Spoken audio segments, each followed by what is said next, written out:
लालू की पार्टी कांग्रेस से समझौता नहीं करेगी। बिहार चुनाव में कांग्रेस को आरजेडी की दिखाई राह ही पकड़नी पड़ेगी। जीतने पर तेजस्वी को ही मुख्यमंत्री की गद्दी मिलेगी।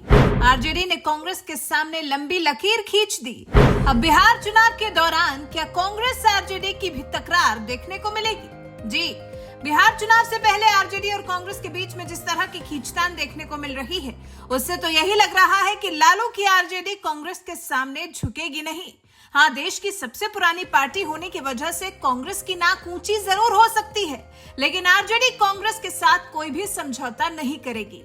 अपनी शर्तों पर ही चुनाव लड़ेगी। शायद जानती है कि कांग्रेस नाम की बैसाखी की उसे जरूरत नहीं है, बल्कि वो तो कांग्रेस ही है जिसे बिहार में अपना अस्तित्व कायम रखने के लिए आरजेडी का साथ पकड़ना होगा, या फिर यूं कहें कि आरजेडी की दिखाई राह पर ही चलना होगा। अभी हाल ही में दिल्ली पहुंचे थे तेजस्वी यादव। बंद कमरे में मल्लिकार्जुन खड़गे और राहुल गांधी समेत कई नेताओं की मौजूदगी में काफी लंबी और गहन चर्चा हुई थी। माना जा रहा है कि बिहार चुनाव को लेकर ही बैठक हुई थी, जिसे तेजस्वी ने बाहर निकलकर काफी सकारात्मक भी बताया था। लेकिन ये क्या, पटना की बैठक से पहले तेजस्वी यादव ने मानो कांग्रेस को आगाह कर दिया। कांग्रेस को जता दिया कि बैठक करनी हो तो करो, होगा वही जो आरजेडी चाहेगी। एक तरह से एक लंबी लकीर खींच दी है तेजस्वी ने कांग्रेस के सामने। आरजेडी प्रवक्ता मृत्युंजय तिवारी ने महागठबंधन की बैठक से पहले कह दिया कि 2020 में भी तेजस्वी यादव ही सीएम कैंडिडेट थे और 2025 में भी वही मुख्यमंत्री पद का चेहरा है। निश्चित तौर पर कांग्रेस के गले से बात उतरेगी नहीं, क्योंकि कांग्रेस के नेता तो चुनाव के बाद ही सीएम चेहरे की बात फाइनल करने की बात कहते रहे हैं। लेकिन कांग्रेस से अलग आरजेडी ने अपना फैसला सुना दिया है और सीएम फेस के लिए तेजस्वी का नाम आगे बढ़ा दिया है। वीआईपी प्रमुख मुकेश सहनी भी तेजस्वी के नाम पर अपनी सहमति जाहिर कर चुके हैं। अब कांग्रेस ही है जिसके रुख पर नजरें टिकी है कि वो आरजेडी के इस ऐलान को कैसे लेती है। पिछले दिनों पटना पहुंचे कांग्रेस महासचिव सचिन पायलट ने कहा था कि सीएम फेस को लेकर चुनाव बाद सभी दल बैठकर फैसला करेंगे। इसके बाद से महागठबंधन के सीएम चेहरे को लेकर अलग अलग सुर सुनाई दे रहे थे और तेजस्वी के नेतृत्व को लेकर कांग्रेस की असहमति के कयास लगाए जा रहे थे। सचिन पायलट के बयान के बाद ही तेजस्वी दिल्ली पहुंचे थे। तब सीएम फेस को लेकर तेजस्वी ने कहा था कि महागठबंधन की पार्टियों के नेता साथ बैठकर फैसला लेंगे। हम बैठकर तय करेंगे कि चुनाव से पहले करना है या चुनाव के बाद। लेकिन यहाँ तो हवा ही बदल गई। यहाँ तो आरजेडी ने ऐलान ही कर दिया है। लालू यादव भी ऐलान कर चुके हैं कि तेजस्वी के अलावा और कोई सीएम नहीं होगा।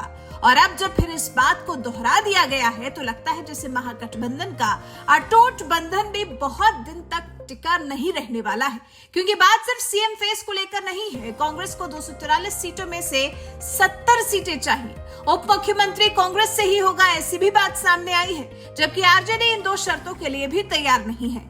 मामला इन्हीं सब मुद्दों को लेकर फंसा हुआ है। तभी बिहार में महागठबंधन को लेकर ठोस आंकड़ा निकलकर सामने नहीं आ पा रहा है। हालांकि दावा किया जा रहा है कि समाधान निकाला जाएगा, इसके लिए ही बैठकों का दौर शुरू किया गया है। लेकिन राजनीतिक जानकारों की माने तो बिहार में आरजेडी हर शर्त पर अपना अपर हैंड रखना चाहती है, ज्यादा से ज्यादा सीटों पर चुनाव लड़ना चाहती है, अपने उम्मीदवारों को ग्रीन सिग्नल देने और चुनाव की तैयारियों को लेकर मेहनत करने के बाद भी वो पहले ही कह चुकी है वो किसी भी पार्टी के साथ समझौता नहीं करेगी, फिर वो चाहे कांग्रेस ही क्यों ना हो। वैसे तो आरजेडी और कांग्रेस दोनों ही पार्टियां बिहार की राजनीति में अहम भूमिका रखती हैं, लेकिन 2025 का चुनाव जैसे कुछ अलग और कुछ बहुत खास होने जा रहा है, सबकी उम्मीदों से अलग होने जा रहा है। जातिगत वोट बैंक को लेकर क्या दांव खेला जाएगा अभी से कुछ भी नहीं कहा जा सकता। बस दोनों पार्टियों को इतना ध्यान रखना होगा कि अपनी आपसी खींचतान के चक्कर में कहीं वो बिहार की सत्ता एनडीए गठबंधन को ना थमा बैठे। वैसे इसके आसार भी हैं, क्योंकि बीजेपी या फिर जेडीयू दोनों ही पार्टियां बिहार में एक अच्छी पोजीशन रखती हैं। बिहार के पिछले चुनाव में तो बीजेपी को आरजेडी से मात्र 1 सीट कम मिली थी, जबकि आरजेडी राज्य की सबसे बड़ी पार्टी बनकर उभरी थी।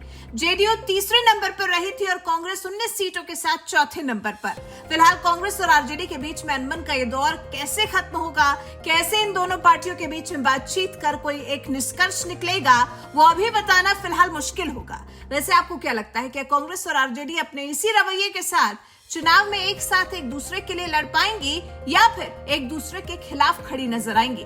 इस बारे में आपके विचार हमें कमेंट कर जरूर बताइएगा। साथ ही हमारे इस वीडियो को ज्यादा से ज्यादा शेयर करें और हमारे चैनल को सब्सक्राइब कर बेल आइकन दबाना बिल्कुल ना भूलें।